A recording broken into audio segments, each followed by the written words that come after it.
नमस्कार दोस्तों, स्वागत है हमारे चैनल पर। आज आप सुनने जा रहे मुंशी प्रेमचंद्र जी की लिखी हुई बेहद मार्मिक कहानी, जिसका शीर्षक है दो बहनें। तो आइए सुनते हैं।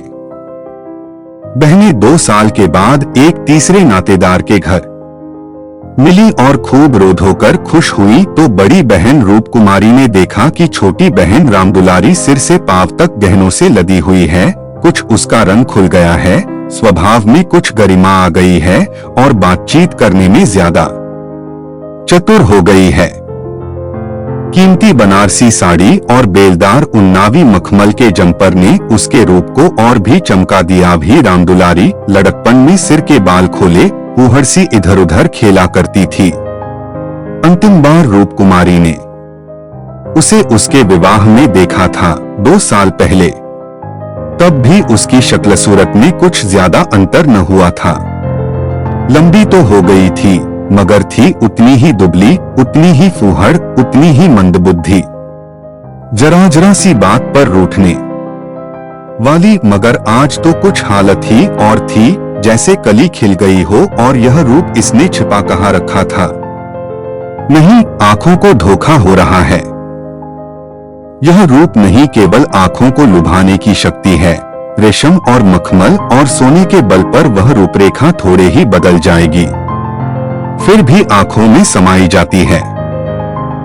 50 स्त्रियां जमा हैं, मगर यह आकर्षण, यह जादू और किसी में नहीं। कहीं आईना मिलता तो वह जरा अपनी सूरत भी देखती। घर से चलते समय उसने आईना देखा था। अपने रूप को चमकाने के लिए जितना सान चढ़ा सकती थी, उससे कुछ अधिक ही चढ़ाया था। लेकिन अब वह सूरत जैसे स्मृति से मिट गई है। उसकी धुंधली सी परछाई भर हृदयपट पर है। उसे फिर से देखने के लिए वह बेकरार हो रही है। वह अब तुलनात्मक दृष्टि से देखेगी, रामदुलारी में यह आकर्षण कहां से आया, इस रहस्य का पता लगाएगी। यूं उसके पास मेकअप की सामग्रियों के साथ छोटा सा आईना भी है, लेकिन भीड़ भाड़ में वह आईना देखने या बनाव सिंगार की आदी नहीं है। ये औरतें दिल में न जाने क्या समझें, मगर यहाँ कोई आईना तो होगा ही। ड्राइंग रूम में जरूर ही होगा। वह उठकर ड्राइंग रूम में गई और बेआदम शीशे में अपनी सूरत देखी। वहां इस वक्त और कोई न था। मर्द बाहर सहन में थे, औरतें गाने बजाने में लगी हुई थीं। उसने आलोचनात्मक दृष्टि से एक एक अंगों के एक एक विन्यास को देखा। उसका अंग विन्यास, उसकी मुख छवि निष्कलंक है, मगर वह ताजगी, वह मादकता, वह माधुर्य नहीं है। हाँ, नहीं है। वह अपने को धोखे में नहीं डाल सकती। कारण क्या है? यही कि रामदुलारी आज खिली है, उसे खिले जमाना हो गया। लेकिन इस ख्याल से उसका चित्त शांत नहीं होता। वह रामदुलारी से हेठी बनकर नहीं रह सकती। ये पुरुष भी कितने गावदी होते हैं।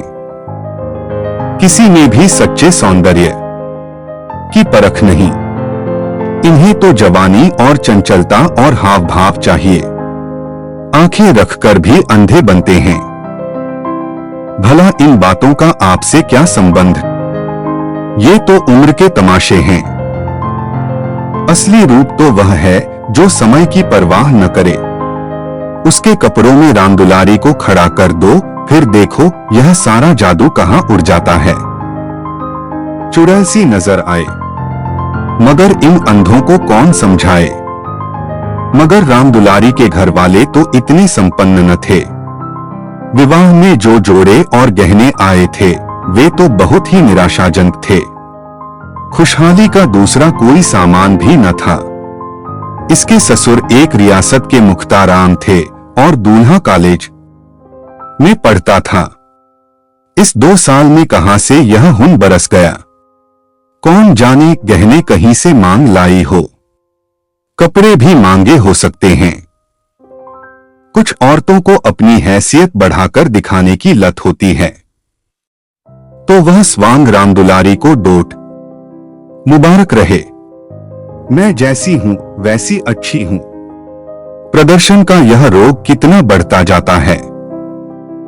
घर में रोटियों का ठिकाना नहीं है। मर्द 25 से 30 रुपए पर क्लम घिस रहा है, लेकिन देवी जी घर से निकलेंगी तो इस तरह बंधन कर मानो कहीं की राजकुमारी हैं। बिसातियों के और दर्जियों के तकाजे सहेंगी, बजाज के सामने हाथ जोड़ेंगी, शौहर की घुड़कियां खाएंगी, रोएंगी, रूठेंगी, मगर प्रदर्शन के उन्माद को नहीं रोकती। घर वाले भी सोचते होंगे कितनी छिछोरी तबीयत है इसकी, मगर यहाँ तो देवी जी ने बेहयाई पर कमर बांध ली है। कोई कितना ही हंसे, बेहया की बला दूर। उन्हें तो बस यही धुन सवार है कि जिधर से निकल जाएं, उधर लोग हृदय पर हाथ रखकर रह जाएं। राम दुलारी ने जरूर किसी से गहने और जेवर मांग लिए बेशर्म जो है। उसके चेहरे पर आत्मसम्मान की लाली दौड़ गई। न सही उसके पास जेवर और कपड़े, उसे किसी के सामने लज्जित तो नहीं होना पड़ता, किसी से मुंह तो नहीं चुराना पड़ता। 1-1 लाख के तो उसके 2 लड़के हैं। भगवान उन्हें चिरायु करे, वह इसी में खुश है। खुद अच्छा पहन लेने और अच्छा खा लेने से जीवन का उद्देश्य नहीं पूरा हो जाता। उसके घर वाले गरीब हैं, पर उनकी इज्जत तो है। किसी का गला तो नहीं दबाते, किसी का शाप तो नहीं लेते। इस तरह अपने मन को ढाढ़स देकर वह फिर बरामदे में आई तो राम दुलारी ने जैसे उसे दया की आंखों से देखकर कहा, जीजाजी की कुछ तरक्की वरक्की हुई कि नहीं बहन, या अभी तक वही 75 रुपए पर कलम घिस रहे हैं। रूपकुमारी की देह में आग सी लग गई। ओफ रे दिमाग, मानो इसका पति लाठ ही तो है। अकड़कर बोली तरक्की क्यों नहीं हुई, अब 100 के ग्रेड में है। आजकल यह भी गनीमत है, नहीं अच्छे M0A0 पासों को देखती हूं कि कोई टके को नहीं पूछता। तेरा शौहर तो अब भी 0A0 में होगा। राम दुलारी ने नाक सिकोड़कर कहा, उन्होंने तो पढ़ा छोड़ दिया बहन, पढ़कर औकात खराब करना था और क्या। एक कंपनी के एजेंट हो गए हैं, अब 250 रुपए माहवार पाते हैं। कमीशन ऊपर से 5 रुपए रोज सफर खर्च के भी मिलते हैं। यह समझ लो कि 500 का औसत पड़ जाता है। 150 माहवार तो उनका निज खर्च है बहन। ऊंचे ओहदे के लिए अच्छी हैसियत भी तो चाहिए। 350 बेदाग घर दे देते हैं, उसमें से 100 रुपए मुझे मिलते हैं। 250 में घर का खर्च खुशफैली से चल जाता है। M0A0 पास करके क्या करते। रूपकुमारी इस कथन को शेख चिल्ली की दास्तान से ज्यादा महत्व नहीं देना चाहती, मगर रामदुलारी के लहजे में इतनी विश्वासोत्पादकता है कि वह अपनी निम्न चेतना में उससे प्रभावित हो रही है और उसके मुख पर पराजय की खिन्नता साफ झलक रही है। मगर यदि उसे बिल्कुल पागल नहीं हो जाना है तो इस ज्वाला को हृदय से निकाल देना पड़ेगा। जिरा करके अपने मन को विश्वास दिलाना पड़ेगा कि इसके काव्य में 1/4 से ज्यादा सत्य नहीं है। 1/4 तक वह सह सकती है, इससे ज्यादा उससे न सहा जाएगा। इसके साथ ही उसके दिल में धड़कन भी है कि कहीं यह कथा सत्य निकली तो वह रामदुलारी को कैसे मुंह दिखाएगी। उसे भय है कि कहीं उसकी आंखों से आंसू न निकल पड़े। कहां 75 और कहां 500। इतनी बड़ी रकम आत्मा की हत्या करके भी क्यों न मिले, फिर भी रूपकुमारी के लिए असह्य है। आत्मा का मूल्य अधिक से अधिक 100 रुपए हो सकता है, 500 किसी हालत में भी नहीं। उसने परिहास के भाव से पूछा, जब एजेंटी में इतना वेतन और भत्ता मिलता है तो ये सारे कॉलेज बंद क्यों नहीं हो जाते? हजारों लड़के क्यों अपनी जिंदगी खराब करते हैं? रामदुलारी बहन के खिसियानेपन का आनंद उठाती हुई बोली, भान तुम यहां भूल कर रही हो। M0A0 तो सभी पास हो सकते हैं, मगर एजेंटी बिरले ही किसी को आती है। यह तो ईश्वर की देन है। कोई जिंदगी भर पढ़ता रहे, मगर यह जरूरी नहीं कि वह अच्छा एजेंट भी हो जाए।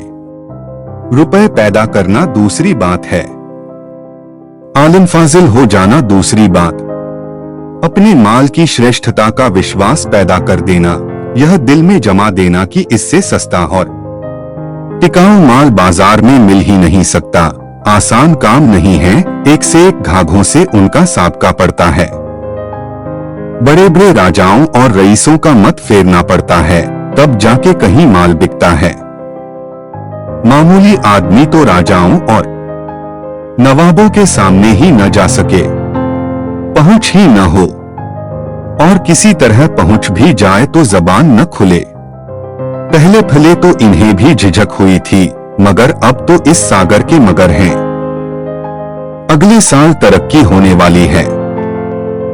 रूपकुमारी की धमनियों में रक्त की गति जैसे बंद हुई जा रही है। निर्दयी आकाश गिर क्यों नहीं पड़ता? पाषाण हृदय धरती फट क्यों नहीं जाती? यह कहाँ का न्याय है कि रूपकुमारी जो रूपवती है, तमीजदार है, सुघड़ है, पति पर जान देती है, बच्चों को प्राणों से ज्यादा चाहती है, थोड़े में गृहस्थी को इतने अच्छे ढंग से चलाती है, उसकी तो यह दुर्गति और यह घमंडिन, बदतमीज, विलासिनी, चंचल, मुहफत छोकरी जो अभी तक सिर खोले घूमा करती थी, रानी बन जाए। मगर उसे अब भी कुछ आशा बाकी थी। शायद आगे चलकर उसके चित्त की शांति का कोई मार्ग निकल आए। उसी परिहास के स्वर में बोली, तब तो शायद 1000 मिलने लगे। 1000 तो नहीं, पर 600 में संदेह नहीं। कोई आंखों का अंधा मालिक फंस गया होगा, व्यापारी आंखों के अंधे नहीं होते दीदी। उनकी आंखें हमारी तुम्हारी आंखों से कहीं तेज होती हैं। जब तुम उन्हें 6000 कमा कर दो, तब कहीं 600 मिले। जो सारी दुनिया को चराए उसे कौन बेवकूफ बनाएगा? परिहास से काम न चलते देखकर रूपकुमारी ने अपमान का अस्त्र निकाला। मैं तो इसे बहुत अच्छा पेशा नहीं समझती। सारे दिन झूठ के तूमार बांधो, यह तो ठग विद्या है। रामदुलारी जोर से हंसी। बहन पर उसने पूरी विजय पाई थी। इस तरह तो जितने वकील बैरिस्टर हैं, सभी ठग विद्या करते हैं। अपने मुवक्किल के फायदे के लिए उन्हें क्या नहीं करना पड़ता, झूठी शहादतें तक बनानी पड़ती हैं। मगर उन्हीं वकीलों और बैरिस्टरों को हम अपना लीडर कहते हैं, उन्हें अपनी कौमी सभाओं का प्रधान बनाते हैं, उनकी गाड़ियां खींचते हैं, उन पर फूलों और अशर्फियों की वर्षा करते हैं, उनके नाम से सड़कें, प्रतिमाएं और संस्थाएं बनाते हैं। आजकल दुनिया पैसा देखती है।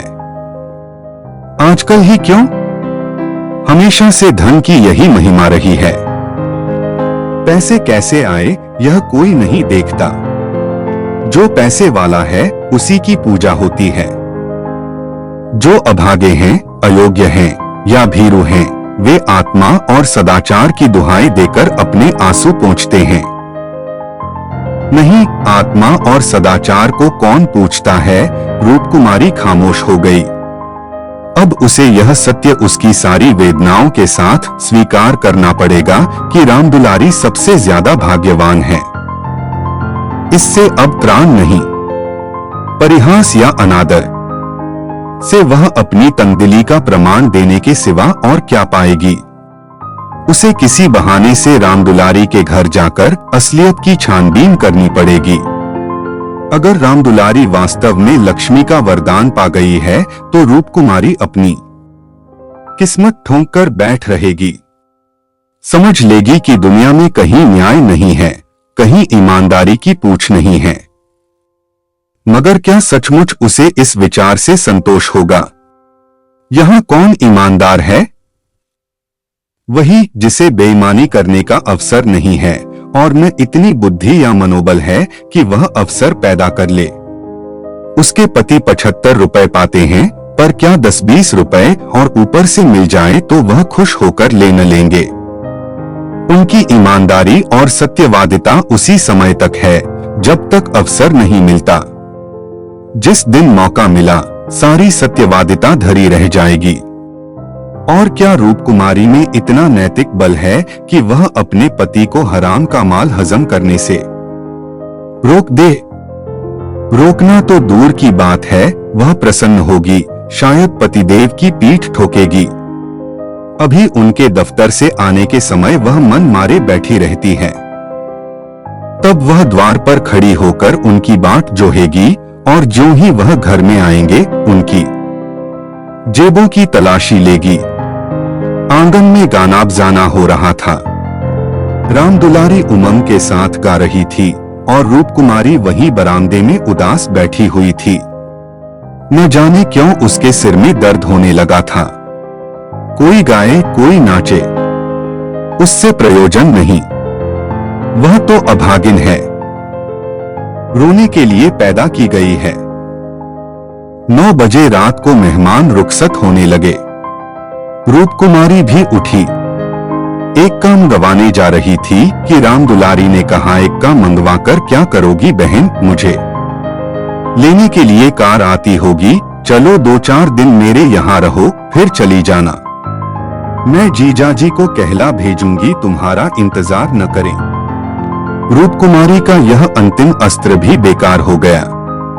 राम दुलारी के घर जाकर हालचाल की टोल लेने की इच्छा गायब हो गई। वह अब अपने घर जाएगी और मुंह ढांपकर पड़ी रहेगी। इन फटे हालों में क्यों किसी के घर जाए।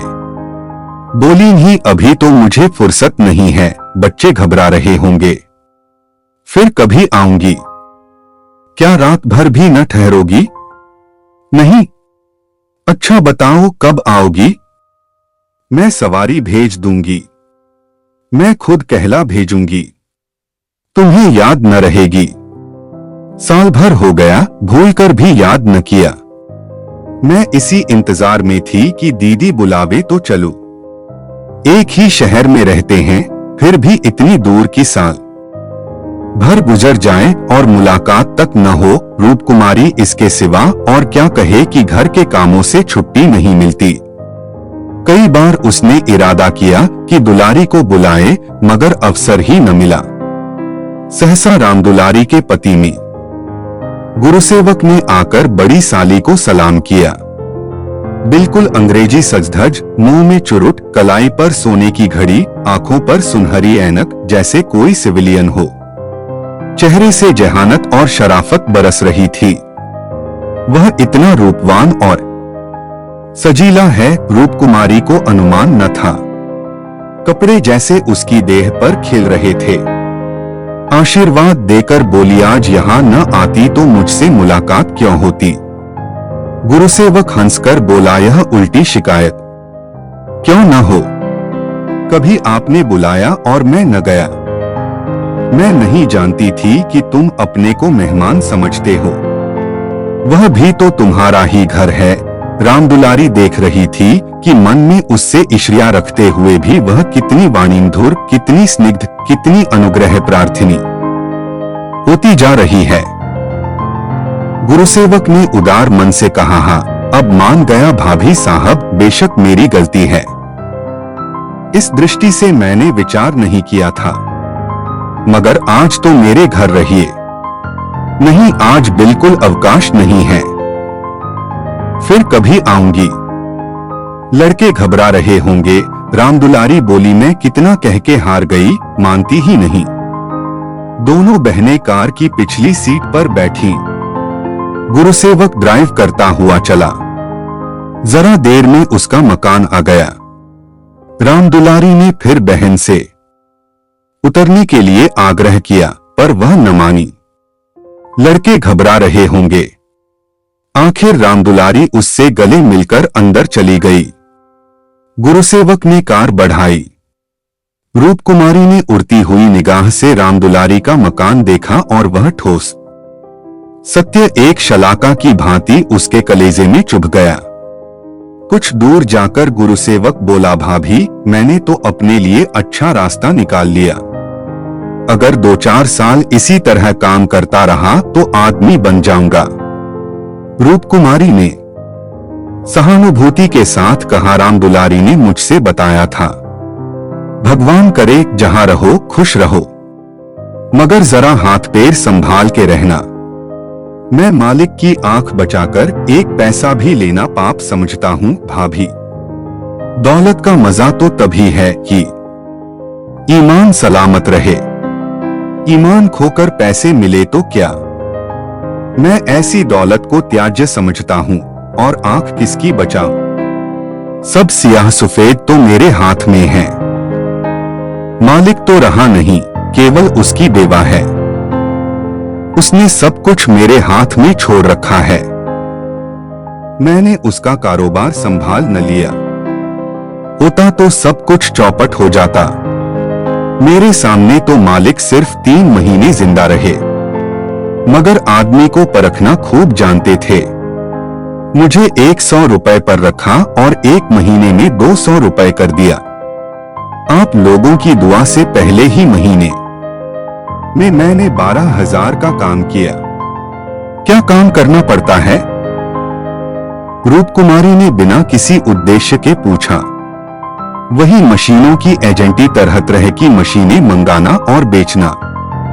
ठंडा जवाब था।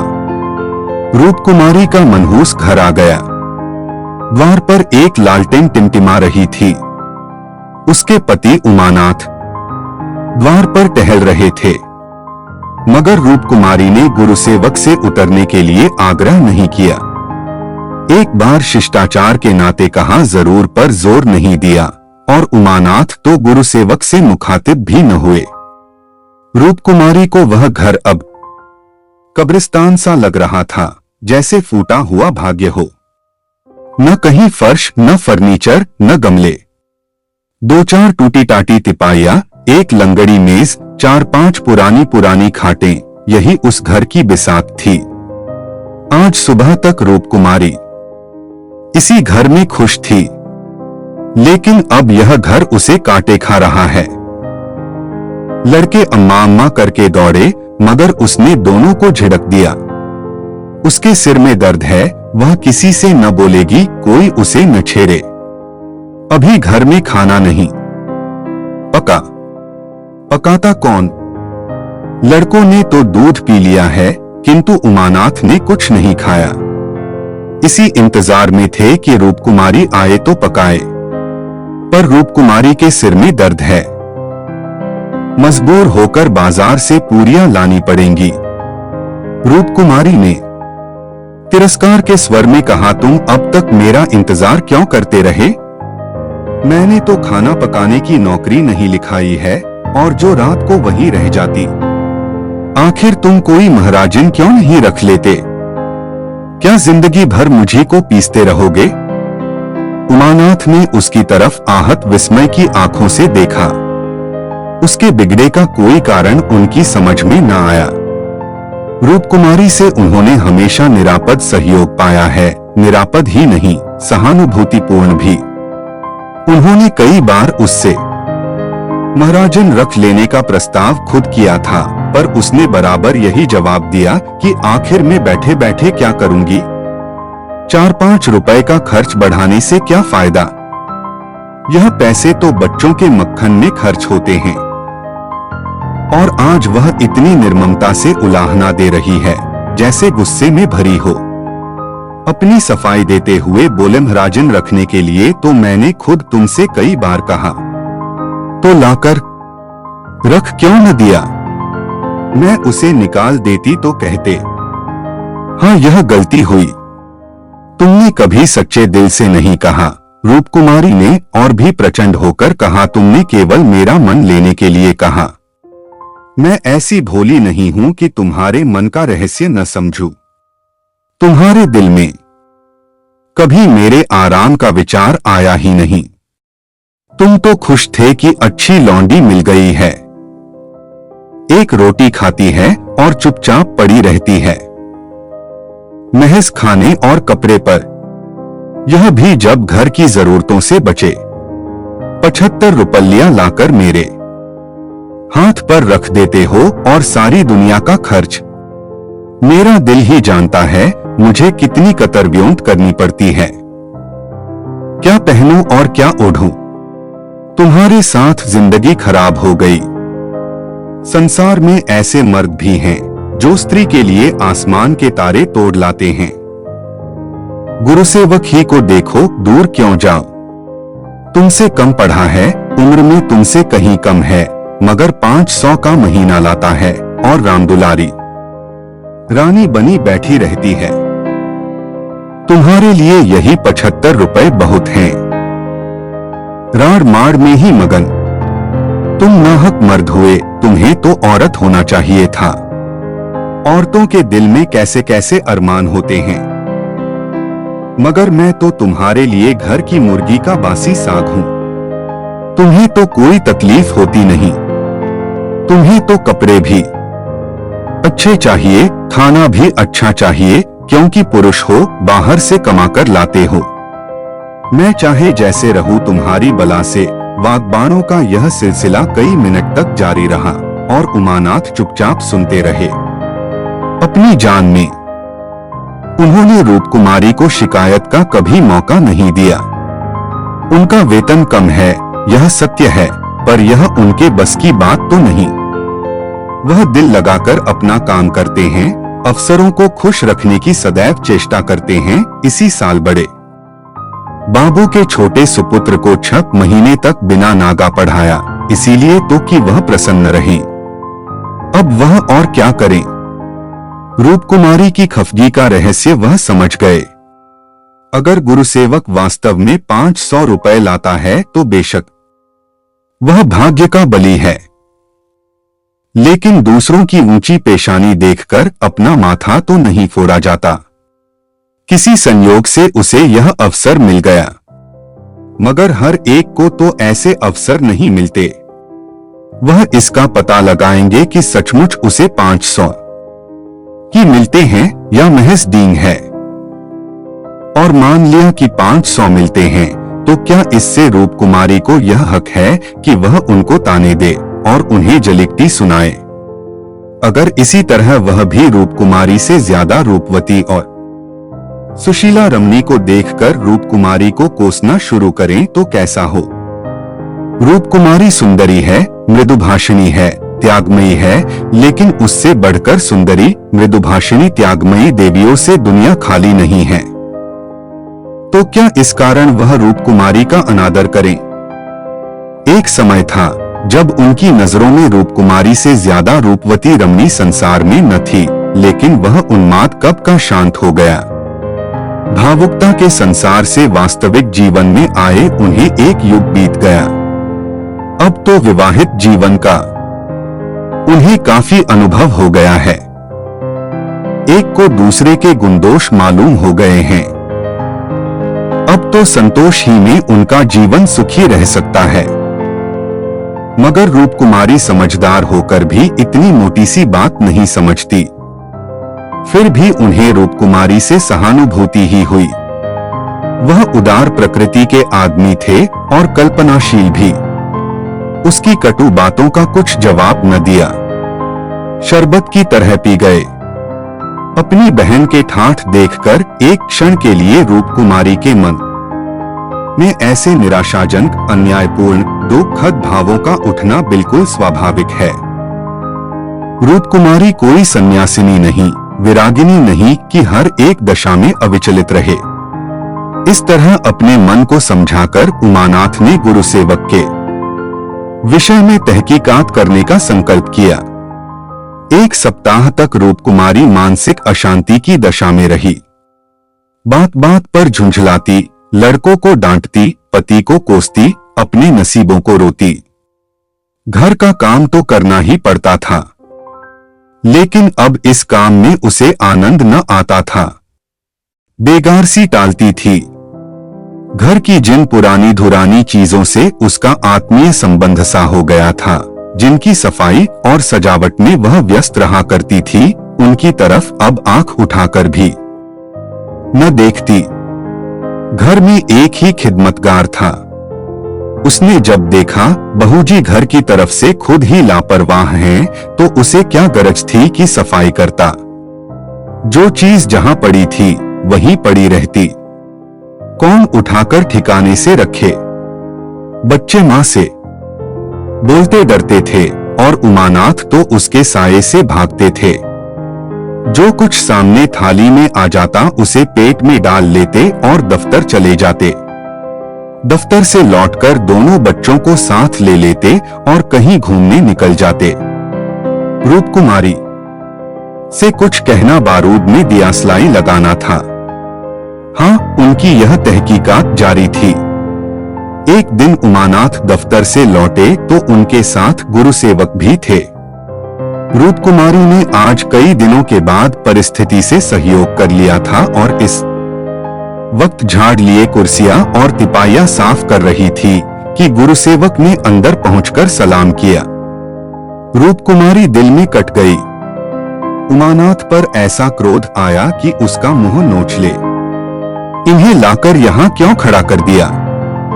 न कहना न सुनना, बस बुला लाए।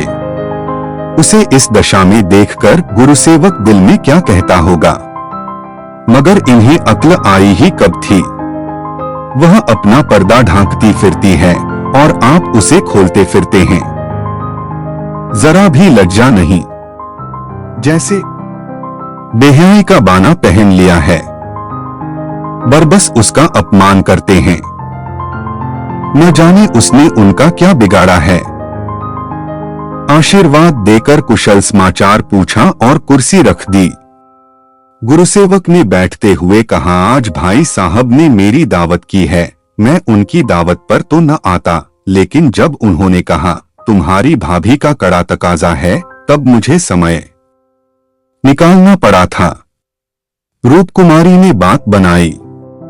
घर का कलह छिपाना पड़ा, तुमसे उस दिन कुछ बातचीत न हो पाई। जी लगा हुआ था। गुरुसेवक ने कमरे के चारों तरफ नजर दौड़ाकर कहा, इस पिंजड़े में तो आप लोगों को बड़ी तकलीफ होती होगी। रूपकुमारी को ज्ञात हुआ यह युवक कितना सुरुचिहीन, कितना अरसिक है। दूसरों के मनोभावों का आदर करना जैसे जानता ही नहीं। इसे इतनी सी बात भी नहीं मालूम कि दुनिया में सभी भाग्यशाली नहीं होते। लाखों में एक ही कहीं भाग्यवान निकलता है, और उसे भाग्यवान ही क्यों कहा जाए। जहां बहुतों को दाना न मयस्सर हो, वहां थोड़े से आदमियों के भोगविलास में कौन सा सौभाग्य। जहां बहुत से आदमी भूखों मर रहे हों, वहां दो चार आदमी मोहन भोग उड़ाएं तो यह उनकी बेहयाई और हृदयहीनता है, सौभाग्य कभी नहीं। कुछ चिढ़कर बोली, पिंजरे में कटघरे में रहने से अच्छा है। पिंजरे में निरीह पक्षी रहते हैं, कटघरा तो घातक जंतुओं का ही निवास स्थान है। गुरुसेवक शायद यह संकेत न समझ सका, बोला, मेरा तो इस घर में दम घुट जाए। मैं आपके लिए अपने घर के पास ही एक मकान ठीक करा दूंगा, खूब लंबा चौड़ा। आपसे कुछ किराया न लिया जाएगा। मकान हमारी मालकिन का है। मैं भी उसी के एक मकान में रहता हूं। सैकड़ों मकान हैं उनके पास, सैकड़ों। सब मेरे अख्तियार में हैं। जिसे जो मकान चाहूं दे दूं, मेरे अख्तियार में है। किराया लूं या न लूं, मैं आपके लिए सबसे अच्छा मकान ठीक करूंगा। मैं आपका बहुत अदब करता हूं। रूपकुमारी समझ गई, महाशय इस वक्त नशे में हैं, अभी यूं बहक रहे हैं। अब उसने गौर से देखा तो उनकी आंखें सिकुड़ गई थीं, गाल कुछ फूल गए थे, जबान भी लड़खड़ाने लगी थी। एक जवान खूबसूरत शरीफ चेहरा कुछ ऐसा शेखीबाज और निर्लज्ज हो गया कि उसे देखकर घृणा होती थी। उसने एक क्षण बाद फिर बहकना शुरू किया, मैं आपका बहुत अदब करता हूं। जी हाँ, आप मेरी बड़ी भाभी हैं। आपके लिए मेरी जान हाजिर है। आपके लिए एक मकान नहीं 100 मकान तैयार हैं। मैं मिसेज लोहिया का मुख्तार हूं। सब कुछ मेरे हाथ में है। सब कुछ मैं जो कुछ कहता हूं वह आंखें बंद करके मंजूर कर लेती हैं। मुझे अपना बेटा समझती हैं। मैं उसकी सारी जायदाद का मालिक हूं। निशून्य लोहिया ने मुझे 20 रुपए पर रखा, 20 रुपए पर। वह बड़ा मालदार था, मगर किसी को नहीं मालूम उसकी दौलत कहां से आती थी। किसी को नहीं मालूम, मेरे सिवा कोई नहीं जानता। वह खुफिया फरोश था, किसी से कहना नहीं। वह चोरी से कोकीन बेचता था। लाखों की आमदनी थी उसकी। अब वही व्यापार मैं करता हूं। हर शहर में हमारे खुफिया एजेंट हैं। निशून्य लोहिया ने मुझे इस फन में उस्ताद बना दिया। जी हां, मजाल नहीं कि मुझे कोई गिरफ्तार कर ले। बड़े बड़े अफसरों से मेरा याराना है। उनके मुंह में नोटों के पुलिंदे ठूंस ठूंस कर उनकी आवाज बंद कर देता हूं। कोई चू नहीं कर सकता। दिन दहाड़े बेचता हूं। हिसाब में लिखता हूं 1000 रिश्वत दी, देता हूं 500, बाकी यारों का है। बेदरेग रुपए आते हैं और बेदरेग खर्च करता हूं। बुढ़िया को तो राम नाम से मतलब है। 70 चूहे खाके अब हज करने चली है। कोई मेरा हाथ पकड़े वाला नहीं, कोई बोलने वाला नहीं। जेब से नोटों का एक बंडल निकालकर यह आपके चरणों की भेंट है। मुझे दुआ दीजिए कि इसी शान से जिंदगी कट जाए। जो आत्मा और सदाचार के उपासक हैं उन्हें कुबेर लाते मारता है। लक्ष्मी उनको पकड़ती है जो उसके लिए अपना दीन और ईमान सब कुछ छोड़े को तैयार हैं। मुझे बुरा न कहिए, मैं कौन मालदार हूं। जितने धनी हैं वे सबके सब लुटेरे हैं, पक्के लुटेरे, डाकू। कल मेरे पास रुपए हो जाए और मैं एक धर्मशाला बनवा दूं, फिर देखिए मेरी कितनी वाहवाह होती है। कौन पूछता है मुझे दौलत कहां से मिली। जिस महात्मा को कहिए बुलाकर उससे प्रशंसा करवा लूं। निशून्य लोहिया को महात्माओं ने धर्म भूषण की उपाधि दी थी, इन स्वार्थी पेट के बंदरों ने। उस बुड्ढे को जिससे बड़ा कुकर्मी संसार में न होगा। यहां तो लूट है। एक वकील आध घंटा बहस करके 500 मार लेता है। एक डॉक्टर जरा सा नश्तर लगाकर 1000 सीधा कर लेता है। एक जुआरी स्पेकुलेशन में एक दिन में लाखों का वारा न्यारा करता है। अगर उनकी आमदनी जायज है तो मेरी आमदनी भी जायज है। जी हां, जायज है। मेरी निगाह में बड़े से बड़े मालदार की भी कोई इज्जत नहीं। मैं जानता हूं वह कितना बड़ा हथकंडेबाज है। यहां जो आदमी आंखों में धूल झोंक सके वही सफल है। गरीबों को लूटकर मालदार हो जाना समाज की पुरानी परिपाटी है। मैं भी वही करता हूं जो दूसरे करते हैं। जीवन का उद्देश्य है ऐसा करना। खूब लूटूंगा, खूब ऐश करूंगा और बुढ़ापे में खूब खैरात करूंगा और एक दिन लीडर बन जाऊंगा।